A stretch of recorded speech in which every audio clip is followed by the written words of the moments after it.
Okay, the final video in this, I guess, is going to be my fame trilogy, fame and celebrity trilogy.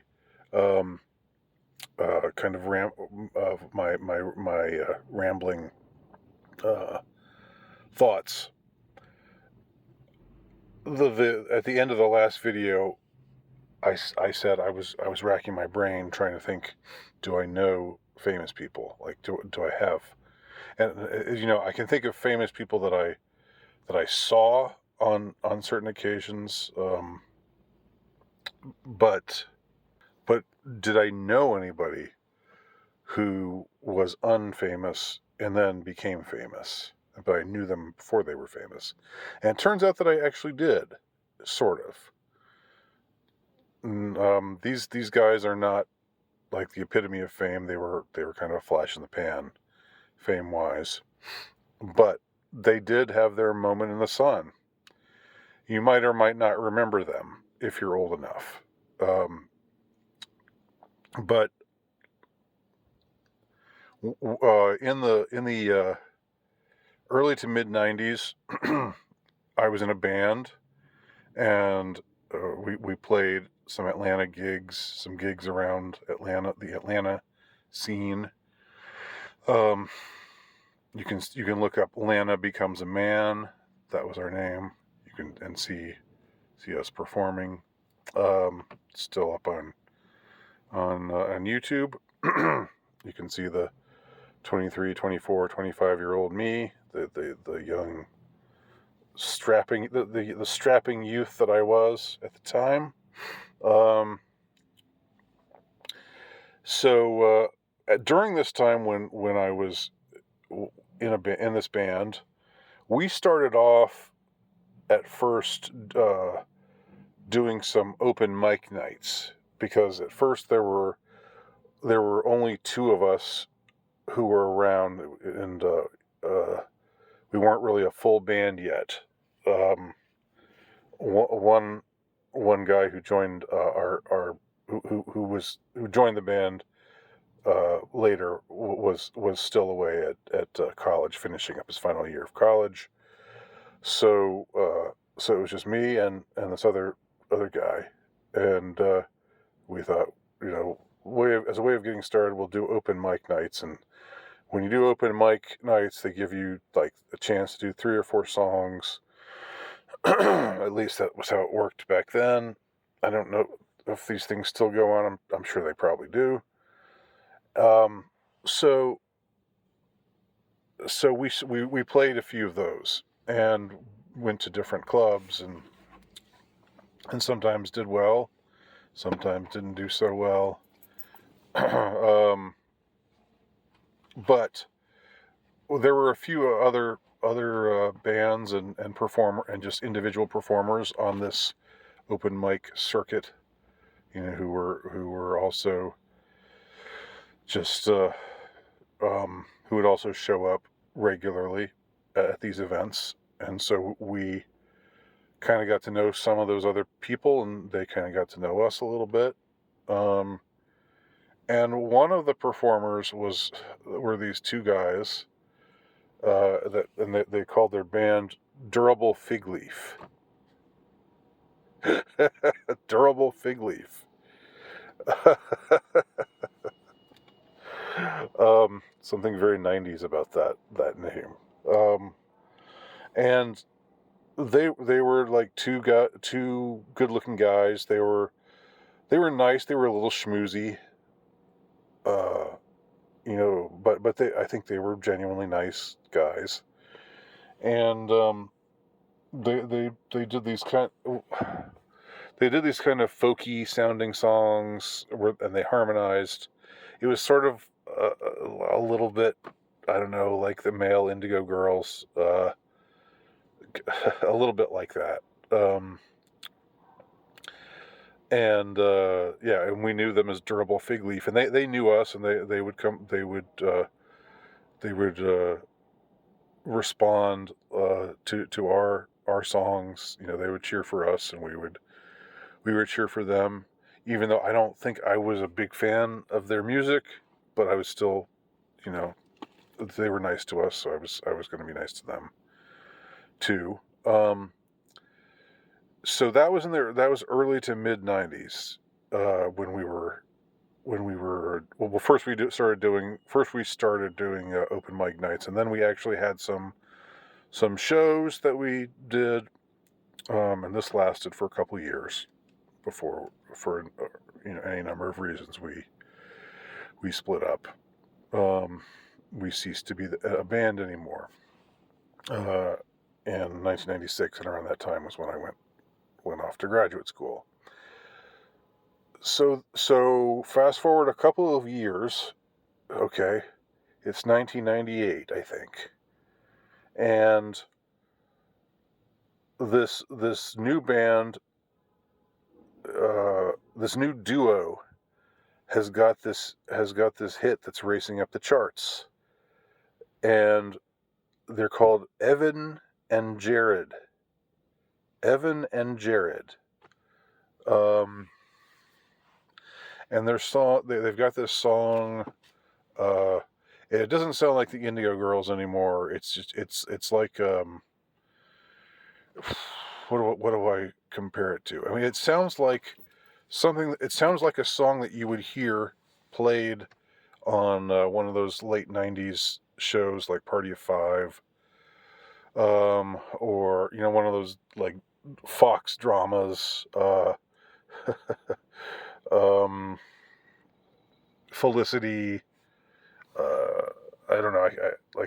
I could think of a few other shows like that where they would have like they would they would have punctuate the scenes sometimes with these sort of emotional tunes, and that would often be how you'd first hear this music. It would be featured on the soundtrack of Felicity or Party of Five or Melrose Place or I don't know, whatever. And so this song, they probably promoted it by having it on these shows, I'm guessing. But in any case, it was a success. It raced up the charts, and so I remember sitting there. I was in Dallas now, watching these guys perform on MTV, and it was the guys from Durable Fig Leaf. Only now they were Evan and Jaron. I think it's either Evan and Jaron or Evan and Jared. And the song was "I'm Crazy for This Girl." I think you can go. I'm pretty sure you can go back and find it. And I remember the choruses. And I looked at her. She looked at me. She got me thinking about her constantly. But she don't know how I feel. She carries on without a doubt. I wonder if she's figured out I'm crazy for this girl. I'm crazy for this girl. Okay, so it's a very impassioned, very heartfelt, kind of anthem, kind of a ballad, but also kind of an up-tempo ballad. So it kind of it's not it's a little sappy, but it also has this sort of punch to it. Gets the juices flowing. It's not a bad song at all. And it's like, wow, okay, these guys have made it. I remember them from 1993, sitting in the these open mic night shows, and we would sometimes play before them. Sometimes they'd play before us, but there was no, it wasn't like Evan and Jaron are here tonight. We'll feature them specially tonight because they're famous. And no, they were just they were just like the rest of us. So I guess this is one example of knowing people. Sort of, I never knew them, but being acquainted with them, being friendly with them. And they knew about us. They knew who we were. They seemed to like our music. Not that it did us, not that it got us anywhere, because they didn't have the juice at the time, and we weren't around by 1998. They probably weren't in Atlanta anymore. They were probably I don't know, in some major studio. So I'm sure they forgot all about their humbler beginnings as Durable Fig Leaf. But they were, I think, one-hit wonders. I'm not saying that to put them down, because if you're a one-hit wonder, that means you got a hit out there, and that's incredible. That's something to be proud of. That's something, to treasure. That's not something. If you make fun of people who are one-hit wonders, then the question should be, how many hits do you have, chump? So I'm not going to be like that and say that they were one-hit wonders. I don't think they ever returned to fame since that song. They maybe had a couple other albums after that didn't sell as well, and then eventually, lapsed back into obscurity. As far as I know, I haven't checked on them. Maybe they're staging a comeback now. I don't know, but I just haven't heard of them since then. So these were guys who were real guys, apparently, unless they were just, unless all along, the industry was saying to them, okay, we got you guys, and we've got a 5-year plan for y'all. But first thing you got to do is you got to play these shows in Atlanta. These play some of your music at the open mic nights in Atlanta, and just you got to get down in the trenches and hone your craft, and eventually, we'll get this deal going. But there's some hurdles you got to clear first, and who knows? Again, I'm not going to allege that they had to do anything bad, that there was any compromising on the way to their horizon, but I don't know. Again, I'm rather cynical about the whole scene and what it means to be famous, what it takes to be famous, and so forth. But that's one example of people who legit became famous. So I don't really have any more to say about them than that. But if you haven't heard of them, look them up. I'm sure you can still find their video on YouTube. And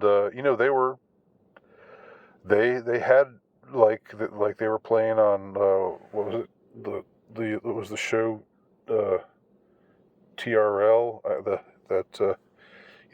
where the bands would come on and play in front of a bunch of kids in the late 90s on MTV.